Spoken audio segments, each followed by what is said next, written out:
rencontre avec Monique Juteau, chargée de cours à l'Université du Québec à Trois-Rivières, auteure de 11 livres. Et ce 11e, il s'intitule « Voyage avec ou sans connexion ». C'est publié aux éditions d'art Le Sabar. Alors, pour tout de suite vous en donner une idée, je vous invite à écouter Monique Juteau. Festival de danse, Inde, Khajuraho. Les danseuses répètent depuis ce matin.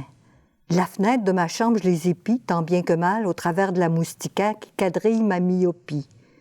Et je pense aux femmes voilées qui ne parcourent le monde qu'au travers d'une trame qui les morcelle et les brise de fatigue.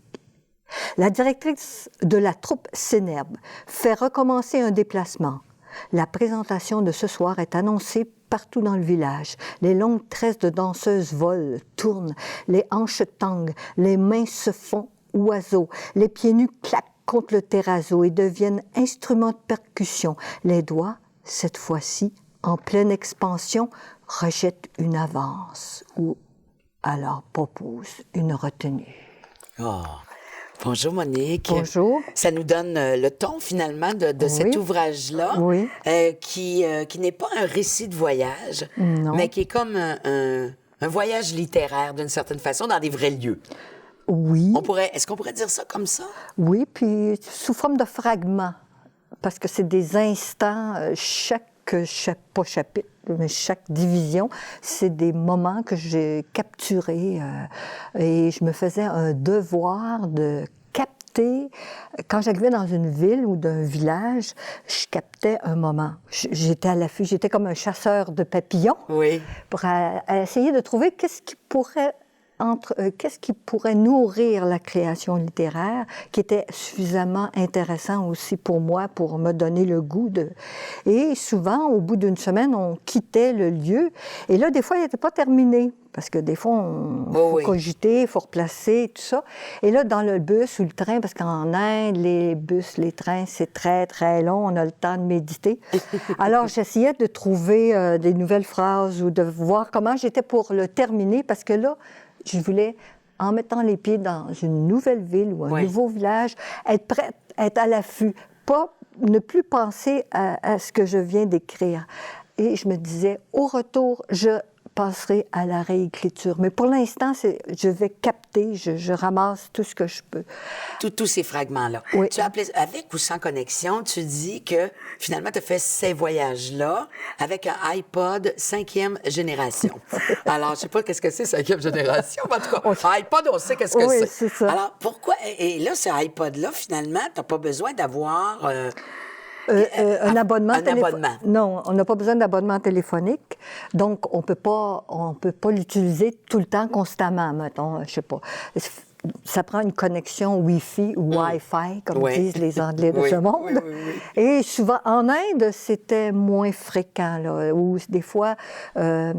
Je me souviens d'un endroit, un petit guest house, il appelle ça des guest house, là, des endroits, des petits hôtels, où la connexion, il y en avait une connexion Wi-Fi, mais on était peut-être 50 dans le village à utiliser la même connexion. Fait qu'on j'avais l'impression... C'était d'une lenteur, j'imagine. D'une lenteur, et là, il y a toujours... alors là, dans ce temps-là... Oui. Combien de pays, Monique? Il y a l'Inde, il y a l'Espagne. Lisbonne. Lisbonne, oui, le Portugal. Oui, c'est tout. Alors, c'est là que c'est écrit, finalement, ce livre-là, que j'ai beaucoup aimé, soit dit en passant. Merci. Parce que ce sont des fragments, comme tu disais tantôt. C'est comme saisir un instant particulier. Oui, c'est comme un photographe qui va mettre... qui est à un moment donné, il voit sur le fleuve un bateau, ou il voit sur je sais pas, dans un port à Lisbonne, il voit un moment, il voit des ouvriers qui sont en train de travailler. Mais moi, je faisais le même travail de repérage, on peut dire. Parce qu'évidemment, je voulais pas... moi, j'ai pas une écriture journalistique, j'ai pas une écriture de guide de voyage. Je veux absolument... Et ce qui fait... Peut-être aussi, comme en Inde, bon là, cette fois-ci, on a passé 2 mois, mais on est allé 7 fois. Puis les gens me demandent tout le temps pourquoi vous retournez, puis je pense souvent à ça. C'est que c'est un voyage que j'ai connu quand j'étais jeune, dans les années 80.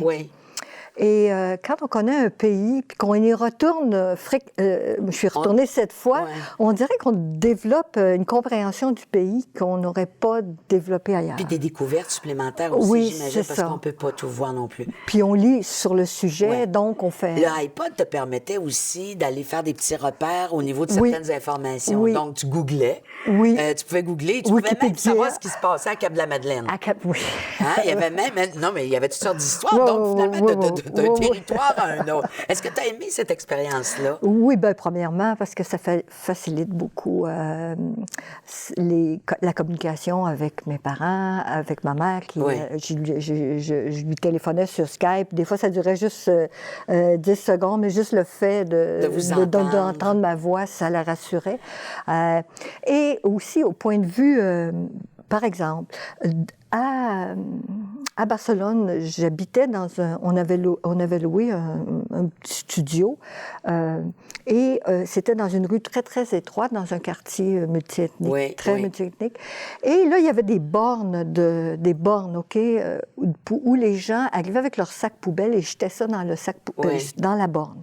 Puis là, à un moment donné, on a dit, ouais, mais il n'y a pas de camion, il n'y a pas d'éboueurs. On n'avait jamais vu d'éboueurs. Puis on se disait, mais où va comment ils font?